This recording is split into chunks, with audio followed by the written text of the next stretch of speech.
The 2024 NFL regular season is almost to a close, so in today's video, let's go ahead and do a way too early NFL mock draft. But if you guys enjoyed the video, hit the like and subscribe button, but let's hop into it. Now, as you can see, we're going to be doing the PFF mock draft. We're only going to be doing the first round, and there will be no trades. I plan on my next mock draft being a 2-rounder, so make sure you guys check that one out when it does come out. But we have the first overall pick beginning with the New England Patriots. With the New York Giants and the Raiders winning this most recent week, they no longer have really a whole bunch of control over who they take in the first round. New England, though, is in sole possession. I would imagine that they would end up trading the pick, to be honest with you. I could definitely see them doing so. But in this situation, again, no trades. So I'm going to have them taking the best player overall who I think could help them. And I do think that is Travis Hunter. I don't think corner is a massive need, but he just gives them so much juice as a wide receiver and as a cornerback as well. I think you pair him alongside Christian Gonzalez and you're building a strength in your secondary, not to mention you can use him as a receiver as well.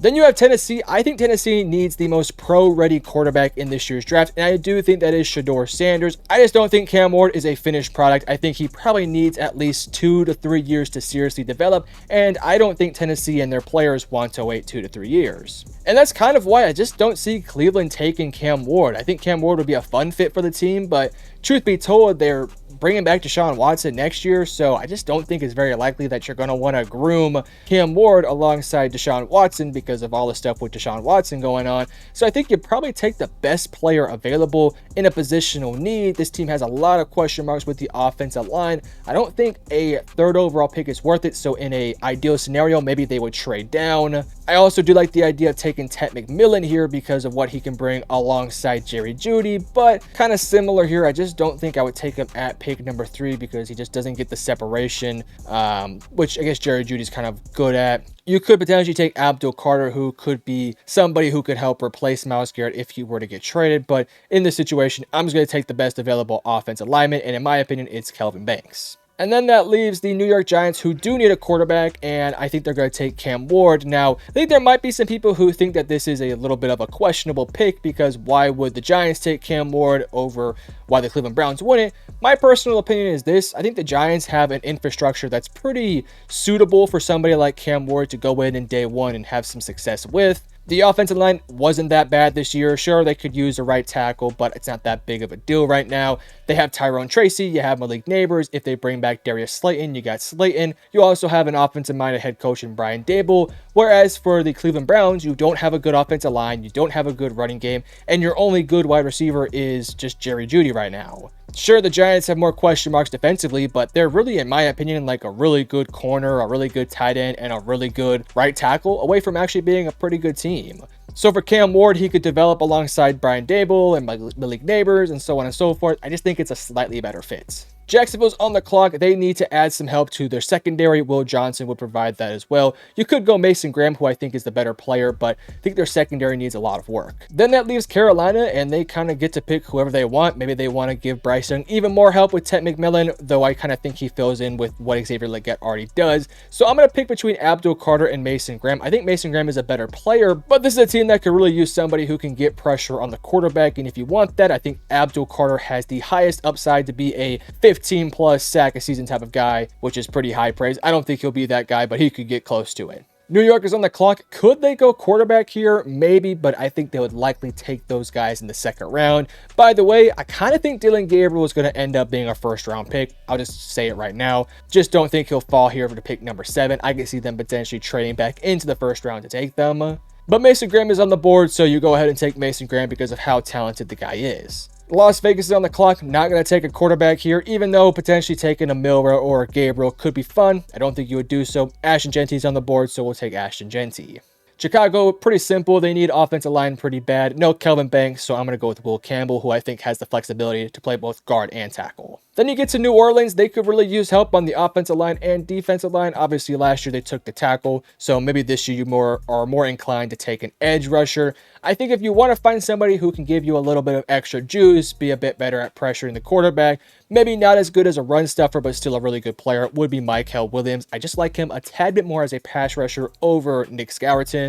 Then you have San Francisco. There's a lot of question marks regarding the offensive line, especially with some of the concerns and question marks regarding Trent Williams. So in this situation, maybe you want to take the offensive tackle to go out there and replace him. Potentially could be on board for that one. I also don't mind the idea of taking Benjamin Morrison, who does have some injury concerns, but if those injury concerns are answered and are okay, I think he's worthy of the 11th overall pick. In this hypothetical scenario, though, this team really could use some offensive line help. A lot of question marks with this offensive line. Truth be told, a lot of question marks for this team in general, because they could use linebacker, corner, a whole bunch of other positions, and they got a bunch of free agents they got to figure out too. But I'm going to go with Josh Simmons. Also does have some injury concerns, but I'm a little bit less worried about the injuries for the tackle more so than I am for the corner. Indianapolis is on the clock here. I think this one, it comes down to me between Malachi Starks and Jalen Walker. They kind of could use a bit of both. They also could go tight end here, but I think it's a pretty solid tight end class, and I think they could probably look to address that in the second or even third round. So I'm not going to go with tight end, but I will look to address either Malachi Starks or Jalen Walker. And in this scenario, you took the edge rusher last year, so maybe you're less inclined to take somebody in the front seven and more inclined to help out your secondary. So I'm going to go with Malachi Starks. Then you got Dallas on the board, and if you're Dallas, you're probably feeling pretty good about how the board went. Obviously, you would have liked to have been able to get Ashton Genty, but truth be told, the running back class is pretty deep, so you could probably take one in the second or third round anyways. I'd be pretty okay with most of these guys. Ted McMillan is on the board, and I think him alongside CeeDee Lamb would just be a perfect combination, and he's just way too talented to drop this far, so I'm going to go ahead and take Ted McMillan. You pair him and his length, size, put him on the outside with CeeDee Lamb opposing him and inside the slot. It could really make that offense for Dallas so much better. Then we get to Arizona, who could use some juice on the interior of the defensive line. It kind of comes down to Kenneth Grant, Tyreek Williams, or Walter Nolan. Even a guy like TJ Sanders could get in there as well, but I don't think he's a first-round pick. In this situation, I like the upside of Walter Nolan the best, but I think Kenneth Grant is a slightly better player. Some people out there are saying Derek Harmon could be a first-round pick, but I'm just not the biggest Derek Harmon guy. There seems to be a lot of people who are. It's just not me. So in this situation, I'm going to go ahead and take Kenneth Grant. Miami's on the board. They need interior offensive linemen pretty darn badly. In this scenario, you could take Tyler Booker, who is an actual guard, or you can move one of these tackles into the interior. Cameron Williams plays right tackle. Maybe you want to stick him out at right tackle or move him to the inside. I think he could translate quite well. Wyatt Milam, I think, is a little bit overranked on PFF, but is a very good player. But Arianti Ursary just provides so much with his size and his flexibility, so I'm going to go with Ursary. Cincinnati is on the clock, pick 16. A lot of question marks surrounding what's going to happen with this team this year. With T. Higgins question marks, they have question marks all over the defense. I think this team needs to look to address the edge rushing room, and Nick Scourton's still available, so we're going to pair Trey Hendrickson with Nick Scourton. Then you have the Atlanta Falcons, who also need a lot of juice on the edge rushing side of things. They need to get somebody who can generate pressure. If you're looking for that, I think James Pierce Jr. is probably your guy. Somebody who has a little bit of some question marks, kind of had a big step down from his last year, but I think he is a very talented player who could still end up in the middle of the first round. Then we have the Seattle Seahawks, who, similar to the Miami Dolphins, could also use a little bit of help on the interior of their offensive line, though they could also use help with the right tackle situation. I do think Cameron Williams is the player here who I think would be a really solid fit for Seattle. I think he has flexibility to play both guard and tackle, but likely will stay out at right tackle and address some of those concerns that Seattle has there. Houston also needs some offensive line help as well, but they could also use some help on the interior of the defensive line. Could you go with a Tyler Booker? Could you go with a Wyatt Milam? Could you go with a Walter Nolan? Those all make a bunch of sense, but kind of think that Tyreek Williams might be the guy who I'm favoring here because he's just a bit more consistent. Maybe not the highest pass rush guy, but is a really solid run stuffer. I'm also liking the idea of taking Walter Nolan. This is a tough pick because they could really use a guard.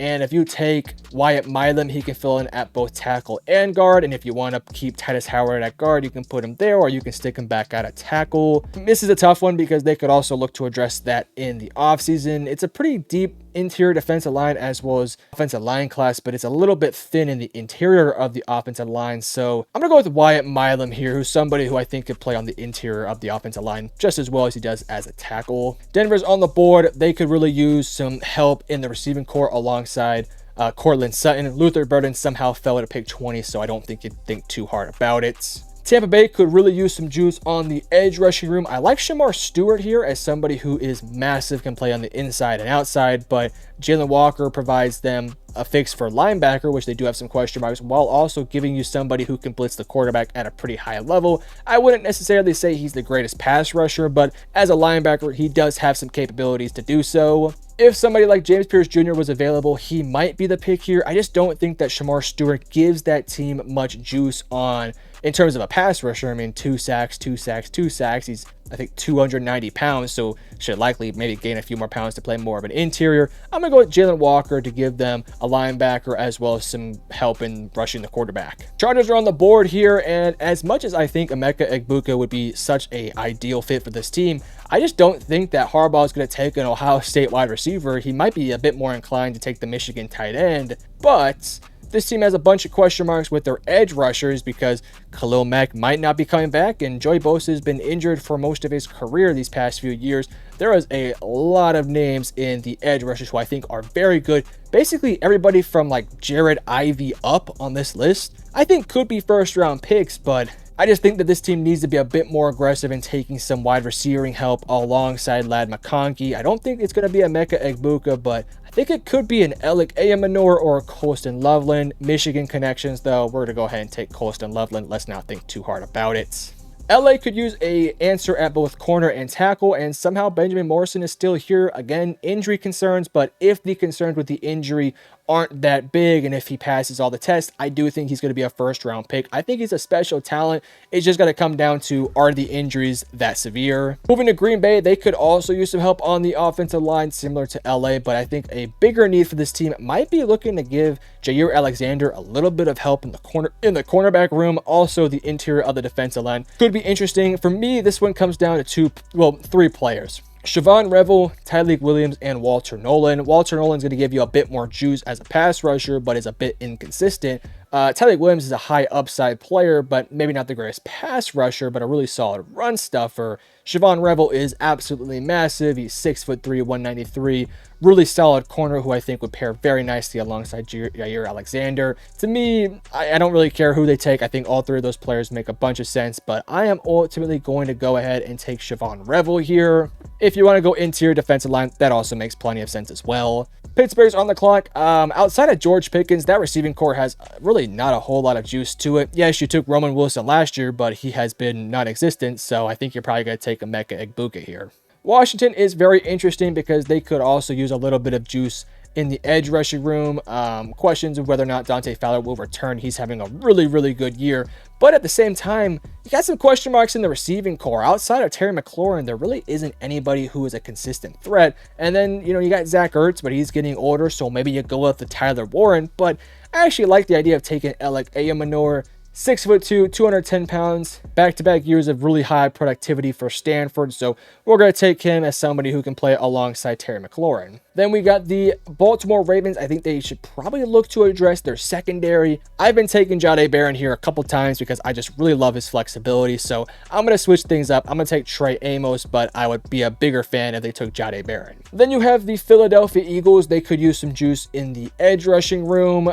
So again, I kind of feel okay with any of these guys, but Shamar Stewart is somebody who does have flexibility. They don't really need help on the interior of the defensive line, so maybe you're more inclined to go with a better pass rusher. And if you want a great pass rusher, look no further than freaking Mike Green with 17 sacks this year. Buffalo needs to answer the interior of their offensive line. I like Walter Nolan. I like Tyleik Williams. I've taken Walter Nolan a few times here, so I'll just go ahead and take Tyleik. Then you have the Detroit Lions, who could use some help on the offensive line because of some question marks with their interior guys, with both age and potentially free agency. But Shamar Stewart is on the board. This team could use some help alongside Aiden Hutchinson. Shamar Stewart can play both inside and outside. I think he'd be a really fantastic fit here. Kind of fell down the board, but I think it could happen. Minnesota's on the board here. I think they could look to address the cornerback room because there is some question marks regarding that room, especially if Stephon Gilmore is to leave. Jahdae Barron is a flexible guy who can play safety, nickel, corner, wherever you need him, he can play it. That flexibility, I think, really does fit Minnesota quite well, so we'll take Jahdae Barron. And lastly, the Kansas City Chiefs are on the clock. I've basically had them in, I want to say, all of my mock drafts taking a tight end here, and I'm not going to switch it up. I think that taking a tight end makes a lot of sense. Kelsey's only going to retire eventually at some point. He's going to retire, and Patrick Mahomes loves tight ends. I think Tyler Warren is somebody who would be an awesome fit, who can also play right away. Let me know in the comment section below what you agree or disagree on, and if you enjoyed the video, make sure to hit the like and subscribe button, and I love you guys. Peace.